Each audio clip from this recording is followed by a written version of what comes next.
Assalamualaikum warahmatullahi wabarakatuh. Selamat pagi. Pada hari ini cikgu akan mengajar topik tolak, iaitu dengan kemahiran mengumpul semula. Pada hari yang lepas cikgu telah menunjukkan kaedah tanpa mengumpul semula, tapi kali ini cikgu akan menunjukkan bagaimana kaedah tolak dengan mengumpul semula. Jadi untuk kemahiran ini, kamu akan cikgu ajar dengan cara menukar ayat matematik dalam bentuk lazim, kemudian menulis bentuk lazim dalam petak rumah nilai tempat seperti biasa. Seterusnya kamu akan melakukan pengiraan dalam bentuk lazim dengan cara mengumpul semula seperti ini. Iaitu dengan kata lainnya pinjam sebelah. Dan cikgu akan tunjukkan cara bagaimana kita hendak mengira tolak yang besar, iaitu nombor yang lebih daripada 10. Contohnya nombor yang belasan, dengan menggunakan jari. Jadi kita akan teruskan dengan contoh yang pertama.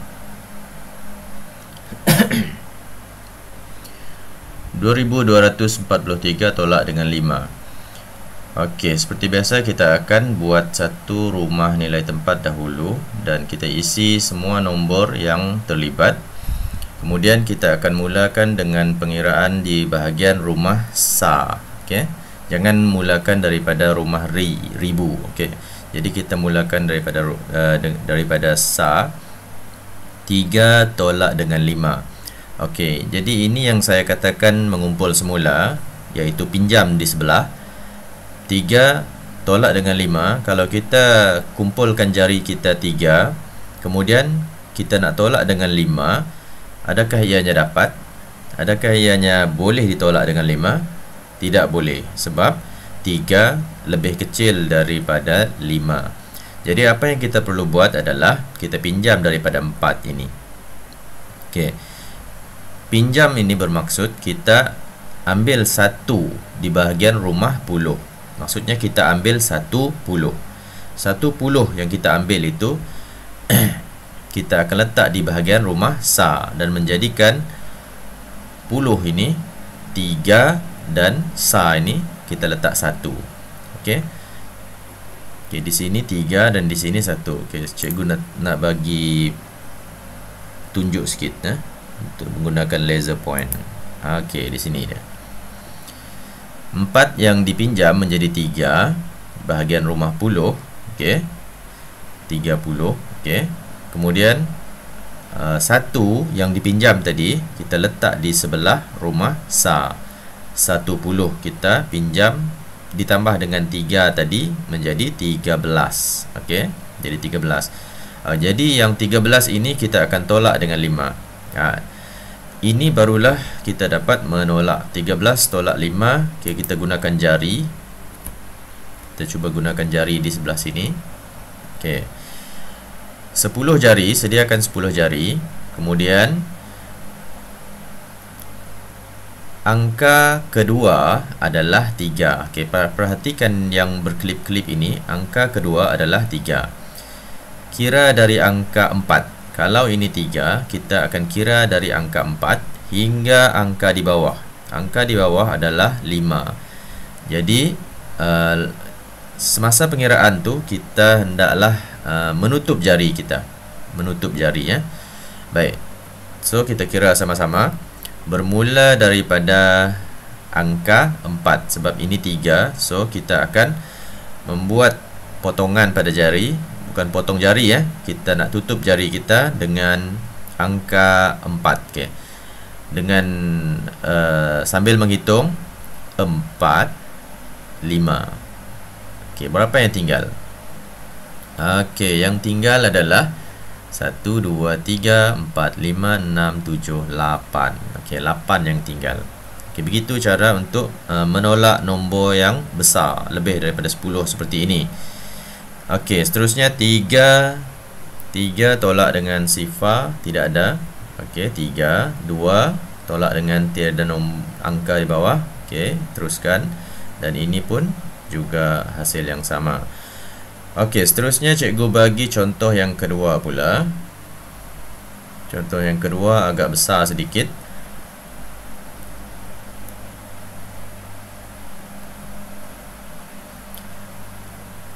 Okey.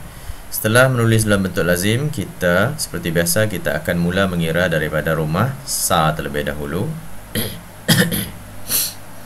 Baik, 2 tolak 8 kita cukup. Kalau tak cukup, kita kena pinjam di sebelah. Okey. Selepas kita pinjam di sebelah, rumah pu ini adalah 20. Okey, jadi dia akan menjadi 1 dan kita letak 1 yang kita pinjam itu kita pinjam dan kita bawa di sebelah rumah sa ini. Okey. 1 yang kita pinjam itu adalah 10. Jadi kita akan bawa di rumah sa menjadi bertambah menjadi 12. Okey. So kita akan tolak 12 tolak 8. 12 tolak 8 kita gunakan jari juga. Okey, bagaimana cara mengira tadi? Kita tengok 2. Ya, kita tengok 2.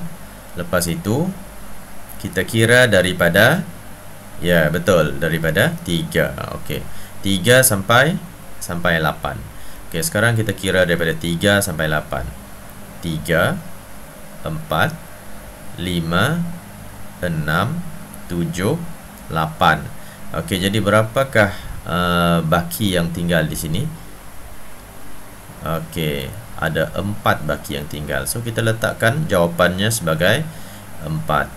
Okey, kemudian yang seterusnya adalah 1 tolak 9. 1 tolak 9 juga tidak cukup sebab 1 ini kecil daripada 9. Macam mana dia nak tolak 9? Jadi 1 tolak 9 kita kena pinjam daripada 5. Pinjam daripada 5. Okey, 5 ini akan menjadi 4. Dan kita letak 1 di sebelah. Okey, 1 di rumah pu ni. So, rumah pu ni dia menjadi 11. Okey. Apabila menjadi 11, okey, kamu akan dapat menolak 11 tolak 9. Okey, gunakan jari lagi. 10 pastikan kamu menggunakan 10 jari-jari manis yang cute-cute kamu tu Pelajar tahun 3, okey. Okey, gunakan jari 10, kemudian kita kira daripada 2. Sebab apa daripada 2? Sebab 1 ini sudah ada di sini. Jadi kita kira daripada 2 dekat jari ini. Okey, sekarang kita kira 2 sampai, ya betul, sampai 9. Sebab kita nak menolak 9 ni. Okey, kita kira 2. Okey, kira daripada 2. 3 4 5 6 7 8 9. Okey, yang tinggal hanyalah 2 jari sahaja. So kita letak 2 jari di sini, 2 jari pula, 2 angka di sini. Okey. Okey, seterusnya pada bahagian rumah ratus pula, 4 tolak 3. Perlu tak kita pinjam? Tak perlu, sebab 4 ni lebih besar daripada 3. Jadi 4 boleh menolak 3. Gunakan jari 4, kemudian buang 3. Jawapannya 1. Okey, seterusnya 3 tolak tiada angka di sini. Jadi jawapannya tetap 3. So kita tulis jawapan di atas dan itulah contoh yang kedua. Kalau tak faham boleh ulang Okey, seterusnya contoh yang ketiga. Cikgu cepatkan sedikit. Okey, jadi kita mula daripada rumah sa dahulu. Okey, yang ini banyak sifar. Cikgu bagi contoh ini yang banyak sifar. Sifar tolak 9. Macam mana? Tak boleh kan? Jadi kita nak pinjam sebelah pun tak dapat sebab ini sifar.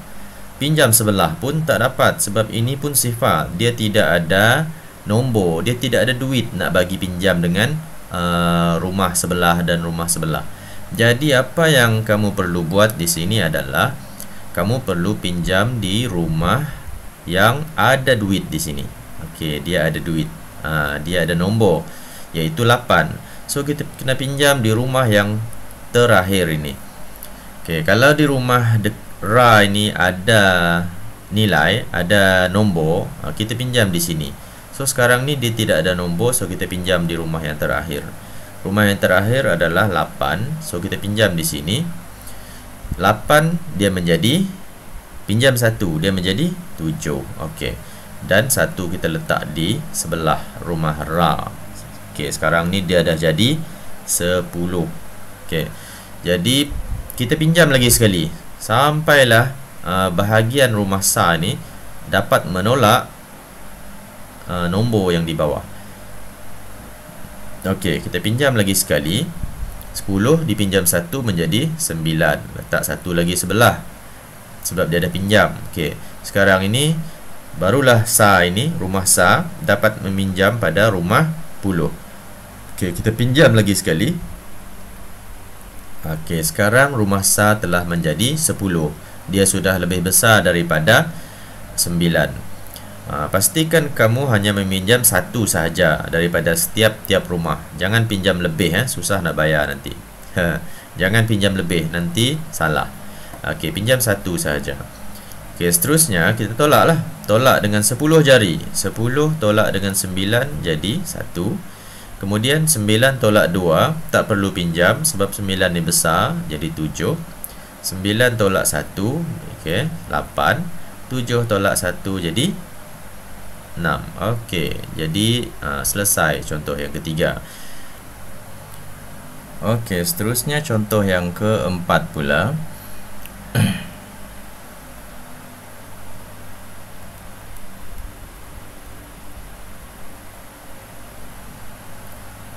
Baik, untuk contoh yang keempat ini, di mana cikgu berikan tempat kosong di tengah-tengah, iaitu di antara nombor pertama ini dan jawapan. Jadi seperti mana yang cikgu telah terangkan. Okay, terlebih dahulu cikgu tukar dahulu dengan pointer laser, sangat nampak. Okay, cikgu telah terangkan kepada kamu sebelum ini pada kemahiran tanpa mengumpul semula, iaitu kalau tempat kosong yang berada di tengah-tengah, maknanya kita boleh menolak nombor di atas dan dengan nombor di bawah, iaitu pada jawapan. Sebab nombor di atas, nombor pertama, kalau mengikut konsep tolak ini, nombor pertama ini adalah nombor yang besar nilainya. Jadi dia boleh menolak nombor yang kedua dan boleh menolak nombor yang nombor yang ketiga ni, iaitu jawapan.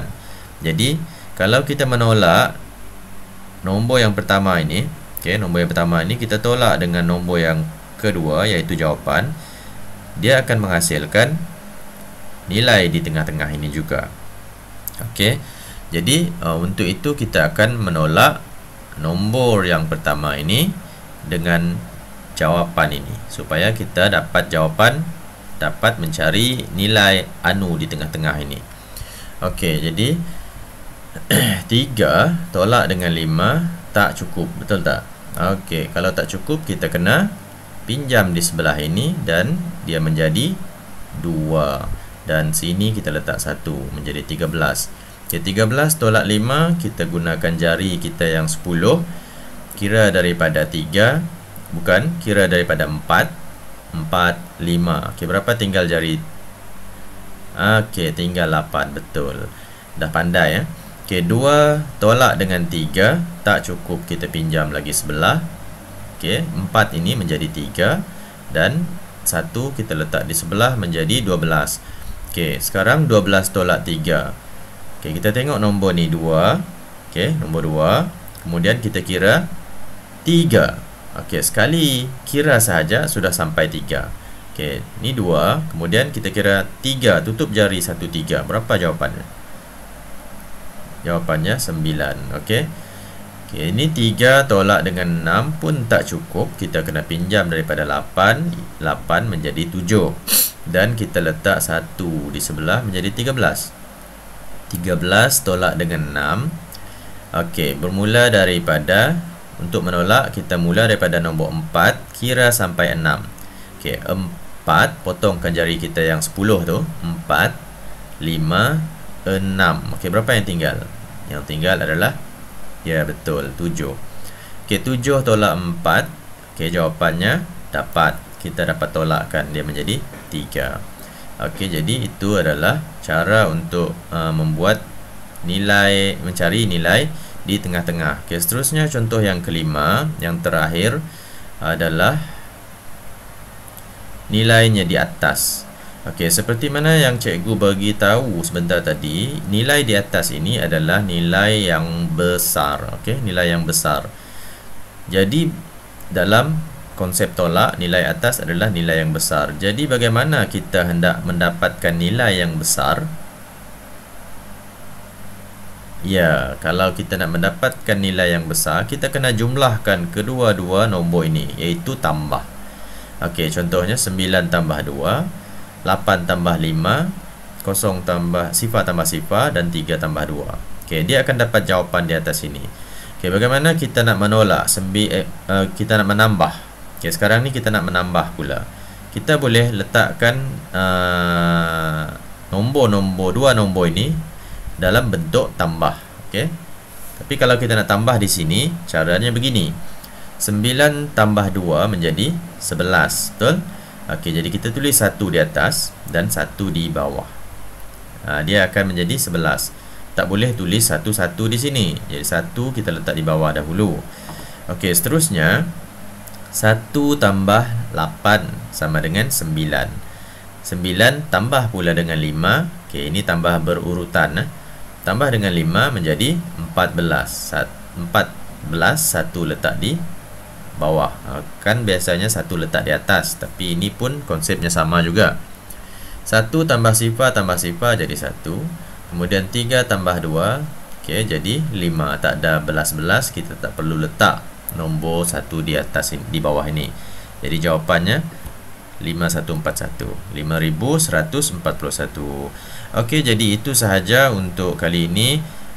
Kalau tidak faham, boleh ulang video ini berkali-kali sampai faham. Okey, jadi kalau ada apa-apa masalah, bolehlah dikemukakan kepada cikgu-cikgu anda. Okey, sekian. Terima kasih. Assalamualaikum.